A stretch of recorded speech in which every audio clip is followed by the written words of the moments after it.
Hello, everyone, and welcome to episode 2 of Kickstart My, a crowdfunding podcast. I'm Andrew McDonald. On our latest episode, we talked to Scott Bryan Wilson, co-creator along with Liana Congas, on the newly successful Kickstarter, True Cult, a heavy metal fast food crime comic. True Cult, spelled TRVE KVLT, when you search for it on Kickstarter, is a 4-issue satanic panic of fast food and crime, when main character Marty thinks he's pulled off the perfect heist after spending the last 15 years at a dead-end job at Burger Lord. But this heist, finds him right in the crosshairs of a cult who really wants their property back. But honestly, there's no reason for me to tell you anything more about it, because we all know what we're here for. So stay tuned, get your ears ready, and let's start episode 2, Kickstart My heavy metal fast food crime comic, with Scott Bryan Wilson. How has your year been? I'm going to imagine like most people's year, a lot of stress and a lot of nervousness and a lot of uncertainty. But I've been trying to pour a lot of that into creative projects. Focus as much on that as possible. I always worked from home, so nothing really changed for me when everyone started working from home. But I did find that sense of being cooped up, that I don't really leave the house, and I don't, go to the grocery store or whatever. I did find that suddenly made the days feel really long and unstructured, in a way that was a little weird. Where I used to work, I would just work all the time, work on the weekends. But then once I actually didn't have the option of leaving the house, I was like, no, 5:30, fucking out. Yeah. Saturday, I'm not working. Sunday, I'm not working, So it was weird suddenly having this real discrete blocks of time that I was now like, oh, usually I'm working. Like I could just do something else, and how can I fill this time? And so I really put a lot of that time into getting some projects off the ground. Yeah. So that's what I was going to say. I mean, even with all the anxiety and ambiguousness of 2020, clearly you've been a little productive. So True Cult, can you tell us a little bit about the story? Yeah, so it's a 4-issue comic book series called True Cult, and it's about a career fast food employee who is a little tired of the staticness of his life, and he very uncharacteristically manages to pull off the perfect crime, and accidentally steals a supernatural weapon that belongs to a group of lunatic cultists. And it goes downhill for him from there. So it's something we'd had in the hopper for a year or so. And actually, when a lot of comic book companies, whom my co-creator Liana Congas and I did work for, were kind of canceling projects, putting projects on hold, we suddenly had a little time in our schedule, both of us. And she was like, all right, now's the time to do True Cult. Let's do it. So so we tried to turn that at least into a positive and get this book done. Cool. So this book is being written by you. What inspired the story, and is it based on previous knowledge of fast food industry work? I worked in fast food for a year or so when I was 16, when I was in high school, like many of us. And to say it was a fundamentally altering experience would be the truth. And I mean that in the sense that with a insane amount of turnover, you would work with different people every day. And with such little pay, no one had any incentive to do a good job or to try. Makes sense. It was really fascinating, just from a sociological perspective, right? Just stepping back and just watching the insane way that all of us in this place behaved and the way we worked. It was great, but I think also I think it was very formative for me in the sense that I realized, I was some high school kid and I worked, 20 hours a week or something, and it was just, gas money for me. But I think realizing, holy shit, this is what some people do for their life, and none of them can live on minimum wage, was really that made a big impression on me, because most of the people I worked with who weren't high school students, who were adults, almost all of them had more than one job, right? And the other job was at another fast food place or something similar. And so for me, that really made a deep impression on me.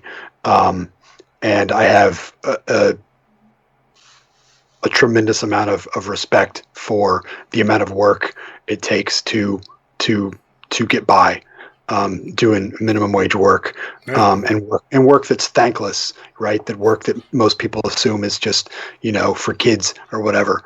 Yeah, it feels like a lot of older people definitely consider that fast food work like kids' jobs. Right. And I don't mean that to sound so heavy, like, this is some, super heavy book. It's not at all. The book is very funny. I hope it is. I've heard it is. Yeah, no, it was a shit show of epic proportions, right? In every facet you can think of. And so in every issue, there's going to be a couple pages in the back that are just stories from when I worked in fast food, which I think will be of interest to anybody who's ever worked in a job like that. Makes sense. I think I nearly almost worked in fast food. I ended up working at Blockbuster instead, because I felt at the time the jokes would be lessened working at Blockbuster as opposed to be Andrew McDonald working at McDonald's or Burger King. It felt like I was setting myself up for something. So even though I had friends there, I was like, no, I can't work there, guys.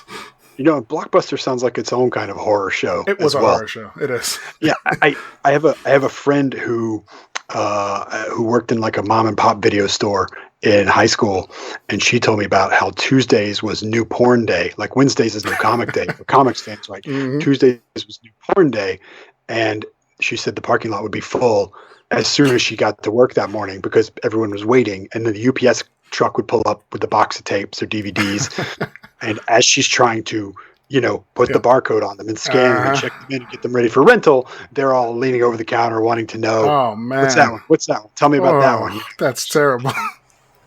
So I don't think the horror of fast food is constrained just to that. No, yeah, I think unfortunately any job like that, those service jobs, everyone's got a unique brand of customer that comes in with, it creates the horror stories for you. Yeah, exactly. But so Truco, like I said, it's definitely seemed a little funny because I saw the first couple pages on the Kickstarter page, which definitely seemed like a lot of fun. But when we contacted you guys originally, you were working to get funded. At this point, you're now 200% funded. You guys were originally trying to reach, $6,666. And I think when I last looked, you're around 12 or 15. Yeah, I think How does that feel, man? That's great. Well, so we funded in about 5 hours, I think, which was great. It was unbelievable. I had a lot of hesitancy about doing a Kickstarter, and one of them was that we wouldn't fund, or that it would be this real slog to try to do it. So we funded in 5 hours, which was great. Yeah, we're at about 15. No, I think we're almost to 16,000 now. Yeah, which is fantastic. And it's a great feeling. It's not the money. It's because in the end, it's not that much money, right? In the end, once you for everything and the fees and the costs the shipping and all that and the. Yeah, and the once you divide everything by the number of pages in the book, right? It's not that much money, but the money's great, but it's the fact that we're going to make this book now is just that makes me really happy that it's actually a thing that's going to happen now. Because when we first started doing the book, we had talked about what are our options, where could we publish this, and Kickstarter was always up there as an option. And then we actually had a few publishers who were interested. We did 5 pages about a year ago now. Mm-hmm. I was trying to think how long we'd been in lockdown, and I was like, no. So yeah, it was about a year. Yeah. And we had 3 or 4 publishers who were interested. And that was super exciting. And then, COVID came along and the comics industry kind of went into a bunker for a while. And we kept making the book, and we finished the first issue. And then we started sending it around again, and it was clear that the comics industry had changed a lot, Yeah. 6 months, totally changed. Yeah, and we thought, well, if we go with a publisher, we're probably going to be looking at least a year before it can be on the shelf.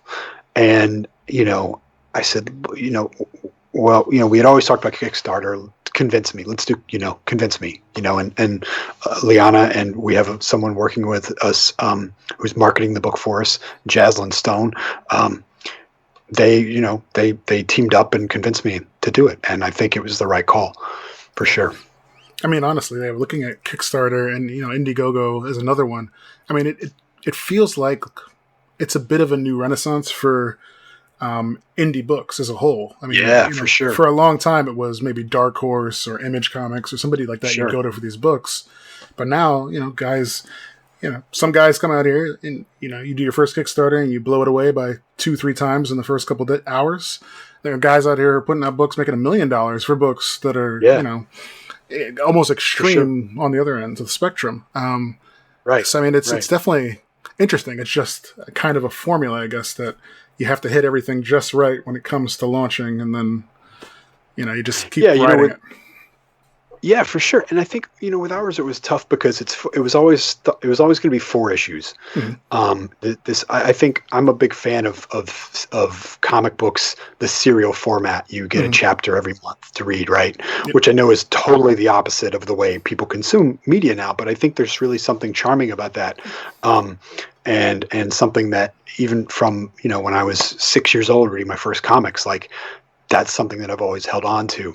And so for me, it was really important that we have something that can come out, 4 issues every month or every other month or however long it ended up being, rather than a graphic novel. Because I think with a graphic novel, having published one, I have another one on the way, you get a lot of buzz when it comes out, and then everyone forgets about it forever. So I didn't want that to be the fate of this creator-owned book we're doing. And I thought by doing it 4 issues, that gives us the opportunity to keep reminding everyone it's a thing and have people talk about it from month to month. And if we have a cliffhanger at the end of each issue and people are wondering what's going to happen and getting really invested in it. And I think, Kickstarter gives us the most control over that because we can do as many pages as we want. We can make it as big as we want. But it was tricky for me because while I'm a big fan of serialized storytelling in comics, I'm not a fan of serialized comics on Kickstarter because you end up paying a psychotic amount of money to read a story, right? If each issue comes out about $15 with shipping and it's 4 issues, that's $60. That's a lot of money to ask people to pay. So I said, let's make them all available at once. You're not just funding the first issue, you're funding the whole series. You put your $15 down, you get all 4 issues, right? So the way it's going to work is, myself, I know. Yeah, and the way it's going to work is all 4 issues are going to be digital, but we are going to do a print version of the first issue for people because there are a lot of people, including me, who love print and wanted a print version. And the reason, people keep asking us, are we going to print the rest of them? Are we going to trade paperback? And the answer is, we don't know yet. It depends. We got to get this book done and see what happens. But, the reason we didn't immediately commit to printing the 4 issues is because that would mean 4 separate Kickstarters, if for no other reason than because you have to charge shipping 4 times. Or you have to try to get the funds every time. And I didn't have I don't think I had the fortitude. I didn't have the fortitude because if you do the first one and you make, a decent amount of money, the second one, you're probably only going to make half that because there's just this natural, entropy. Fall off, and it's going to be, so I think I said, if we could find a way to do all 4 issues for one Kickstarter, let's do it. And I think it's worked out well. I think people are excited because now they know, $15 and they're going to get a new comic every month, couple months. It all kind of depends how we get them all worked out. And I don't know, it seems like it's a pretty exciting thing. Yeah, I definitely think so too. So I see you guys are, as you said, you're closer to 16,000, but I see the next stretch goal is 16,066. Any hints what that's going to be? I think I know what that is. I don't actually. I don't know off the top of my head. I gotta admit. I think it's more. I think it is a la carte merch. I think because some people have been asking for some specific merch. So I think that's what it is, but I don't know for sure. Right. I think we did one at 15,000, which was. Let me see. What did it I don't say? even remember. I don't even remember. It's fresh from the deep fryer merch drop. Okay, so that's what I'm thinking of. So I don't think we've announced what the 16666 one is yet. We haven't announced that. That'll be soon, I hope. Okay. It's one of these weird things, right? Like it's all happening fast. Like we were planning our stretch goals, and we're like, okay, so we'll do one at $8,000. We hit $8,000, I think, on the second day, maybe the first day. Mm. And it was like, all right, well, we already hit a stretch goal. We haven't even announced that we had stretch goals yet, you know? So that's been a really kind of fun aspect of doing the book. Cool. That's pretty cool. So with it being successfully funded, going into it the way you did, what do you say to people who maybe are still on the fence about donating, or, you know, they think they don't need to donate, they wait till it releases somewhere else? I mean, what would you say to them if, you know, that's their kind of overall feeling? Yeah, I think there have definitely been some people who said, I like physical comics. I don't like digital comics, or you know, I want them in print. And I think, you're welcome to try to wait and see. And it's possible that we'll release them in another format. But for now, the only way to read the story is by backing the Kickstarter. And I think the only way to get an audience is to back the Kickstarter, and that's how other people will notice it. And the more people who are reading the book, the more opportunities you have down the line, you know. And whether we print, like, I don't know. I honestly don't know. The answer is, this is what it is right now. It's 4 digital comics, but we are trying to make them as big a value as possible for the reader. The first issue is going to be 40 pages. And the 3rd and the 4th issue are also turning out to be oversized as well. So there's quite a bit for $15. These are not 20-page issues, right? So with ads. You know, because there's no ads, right? It's all story, and then there's each issue, as I mentioned, has this sort of tales from fast food in the back that I'm writing, that are these true stories of being on the front lines of a fast food employee. And then the first issue has a bunch of pinups from a bunch of rad artists. I think we maybe have announced one, but we've got a bunch more we're going to announce in the coming weeks. Well, not weeks, I guess 2 weeks, 3 weeks. Yep. And then the first issue and the 3rd and 4th issues are all oversized story content as well. They're not 20 pages; they're longer than 20 pages. So, I mean, that's a pretty sweet deal for $15, digital or physical. I mean, all around. That's you're getting a lot of book for your money here. Yeah, that's the idea. Is that, you know, I want people to feel, because look, I've backed Kickstarters before and paid more money than I would pay for something probably otherwise, and received it and was just completely disappointed with the product. And one of my hesitancies going into Kickstarter wasn't that I couldn't deliver something, but it was that I wanted to be very, very valuable to the backers, that they really feel like they got their money's worth out of it. I don't want anybody to flip through it and go, I paid $15 for this, right? I want people to go, holy shit, I got this and it only cost $15, you know? And of course, there's tiers that are higher, that if you want to get the physical print copy #1, or you want pins or stickers or postcards and things like that, we have all that as well. But for me, it's about the comic, and it's about delivering the best book we can. That's cool. Makes sense. So looking at this now, I see it looks like estimated delivery for some of these.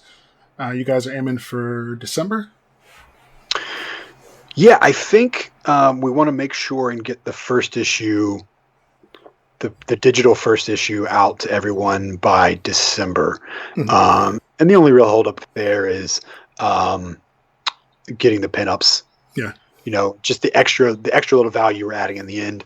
We're also doing the Kickstarter is allowing us to have the book relettered. I lettered the book originally, but now that we're doing the Kickstarter and we funded, I'm actually able to get a professional letterer to do the book, and I think the book needs it, deserves it to have beautiful lettering. So we'll have that done. But yeah, that's the idea. And then, the physical copies, we're going to ship those as soon as we have all the other merch that comes along with it, pins and stickers and T-shirts and things like that. With the caveat that it's COVID and we're working as closely as we can with our partners to have everything made, but there may be some delays that are beyond anyone's control. Of course. But yeah, that's the idea. But meanwhile, we're making the second issue. Right, we're working on the second issue now. It's written. We're doing the art right now. So, hopefully soon after the first one, the second one will be done. And then a little after that, the third one, and then the fourth one. So it's a Kickstarter that keeps on giving. If you check your email. So that's cool. That sounds great. So I guess the last thing would be if there's anything else to sum up True Cult that you want people to know. Elevator pitch, just why they should fund this book and go for it, because otherwise I want to ask you some questions about you after this. But yeah, sure. Well, this book is someone described it as Pulp Fiction meets Good Burger, and I think if you like fast food and you like comics that are about real people and engaging characters with witty dialogue that have a lot of humor and heart, that's the book. This isn't a superhero universe. This isn't a formulaic crime book. There's nothing really like this book on the shelf in the way in what we're putting together, and I think it really stands out. So I'm obviously a little biased, but I think people are going to be really happy with it. Sounds good. All right, so we'll make sure that everybody knows at the end of our talk where to find this and where to go to get it, because as we speak, there's 18 days left. So before it's up 2 weeks, definitely we'll have this out so people can hear it and hopefully find you and fund more. But like I said, I wanted to ask you, outside of the book now, what started you as a comic book writer? Like, what got you into this field? Because I've seen that some of the books you've done over your time, you've done Elvira, you've done Star Trek, you've done Batman, you've done, independent horror books. I mean, you've done Valiant comics. You've done a lot of, varied, interesting stuff. Yeah. I mean, I wrote a graphic novel for kids. I wrote a Hardy Boys graphic novel too. There's a lot of stuff. Mm-hmm. So I mean, I grew up loving comics my whole life. I've always loved comics, and I went to school for fiction writing. I was going to be a novelist, and I mean, I still write prose. I still write short stories and publish them in journals and magazines, mostly horror. But I was going to be a novelist, and I worked at DC Comics for almost 12 years. And when they moved to Burbank from New York City, I declined to move my family to California. I said, no, I'm going to stay here. And I worked in the business affairs department, which is under the umbrella of legal, which is why I'm always so gung-ho talking about the business side of comics to other creators, and stressing the importance of contracts and ownership and understanding your finances, and understanding your rights and understanding how intellectual property works and trademarks and things like that. But because I worked under the umbrella of the legal department, I wasn't able to write comics at all while I was there. But I said, well, the trade-off is I make, decent money and I have health insurance for my family, and, and I never really thought about it. But, as I was sort of getting ready to leave DC, an editor there, Mark Doyle, who was the Bat Group editor for a long time, and then he was the head of Vertigo and Black Label for a long time. Mark said, well, why aren't you going to write comics now? And I was like, I really hadn't even thought about it. It hadn't been an option for so long. So he actually hired me to write a couple of Batman stories. And from there, that led to a lot of other things that helped. That the Batman thing led to. I did a Star Trek. I did the Shadow Man. I did the graphic novel for Dynamite. This Hardy Boys graphic novel for Dynamite.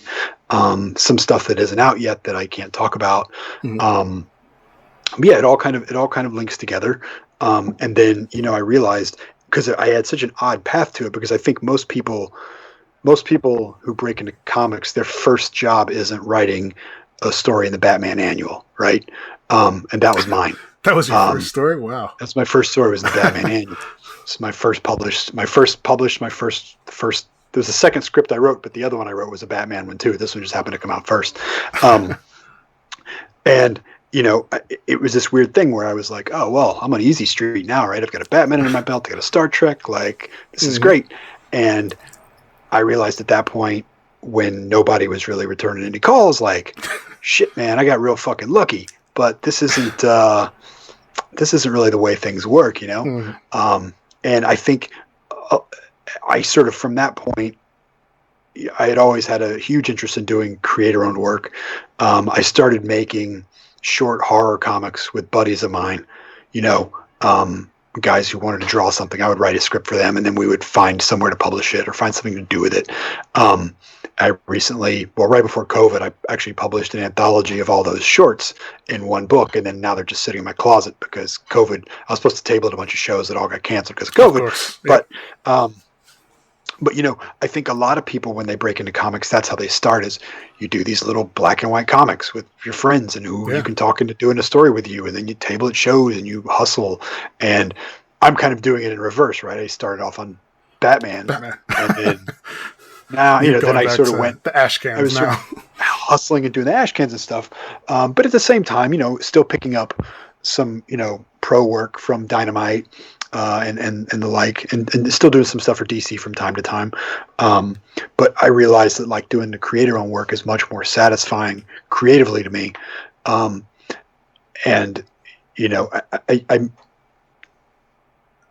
So for me, having these things that I own, even if nobody's read them, even if it's only an edition of 200 copies that I printed and sold, at a show or whatever, that's much more creatively satisfying to me and leads to bigger things. Like Liana, who's drawing True Cult, we met at a con. She was tabling, and I knew we were both in an anthology that was coming out for Image called Where We Live. We were both at a story in that, so I stopped and introduced myself. And then we became friends. And then she told me one day, I always wanted to draw a heist book. And I said, well, I have this whole supernatural fast food heist thing that I've been working on. Are you interested in that? I sent her the pitch, and now, people are, backing us and giving us actual money to make this book because they want to read it, and I think there's something real,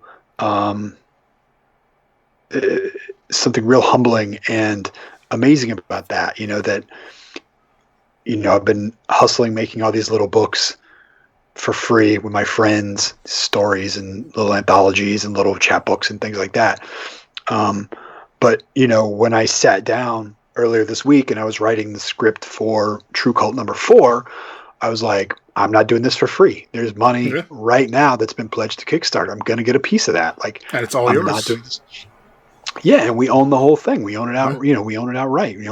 Leon and I are the creators, and we own it outright. The two of us, So, that's a real it's a really powerful feeling. I think whether anything ever happens with it, but we own it. It's ours, And I think there's something to be said for that. That you can never have that feeling with Batman, because you write a Batman story, someone just tweets at you how much you suck because you didn't write Batman exactly like the way they like to see Batman written, So it's been a very different experience in terms of people getting excited about it. We've got someone doing cosplay as one of the characters already, right? Like excellent. we've seen some fan art.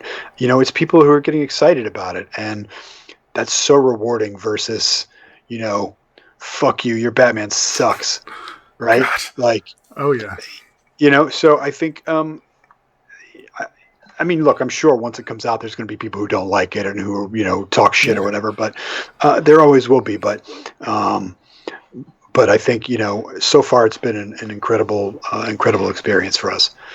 Yeah, I mean it sounds honestly. I mean that sounds like an incredible 4 years. Seeing that the Batman Annual was, I guess, 4 years ago, 2016. And 2016. We're in 2020 now, like the year that time shat out.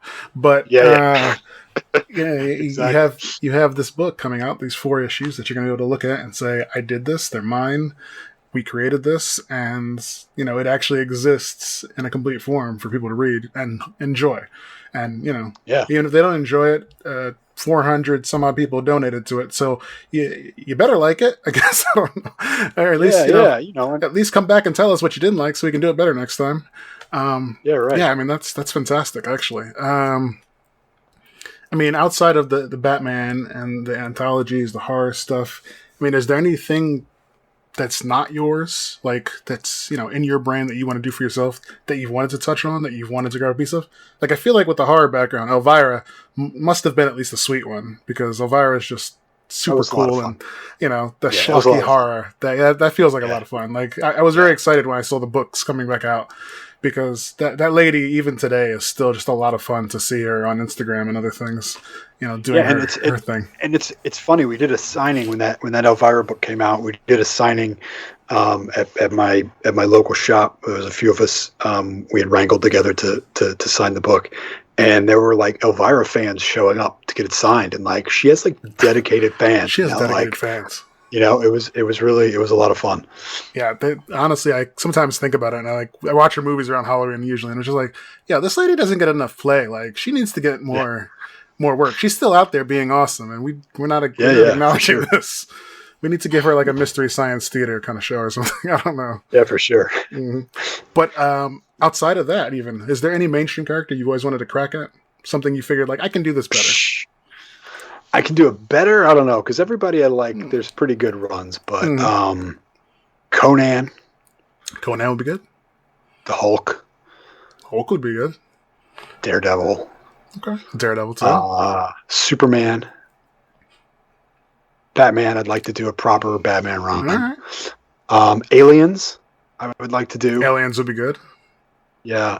Star Trek, like Voyager maybe. Like something that hasn't been explored too much in comics. You're a man of my own heart, because that's my favorite Star Trek. It's so good. It's my favorite Star Trek, and I hate when people put it down, but it's my favorite one, honestly. And the thing is, people get mad at Voyager because it's not what they wanted it to be. Yeah. Right? And when you say, look, man, they're 75 years from home. Yeah. They have no maps. They don't know where they are. Or they have no support. Nothing. It's fucking awesome. Yeah. It's awesome. It's so good, That was my favorite one, actually, growing up. I love that one the best. I'm a big fan of all of them.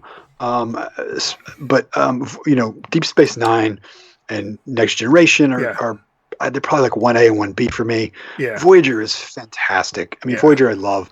And Enterprise I love. Enterprise I think is fucking great.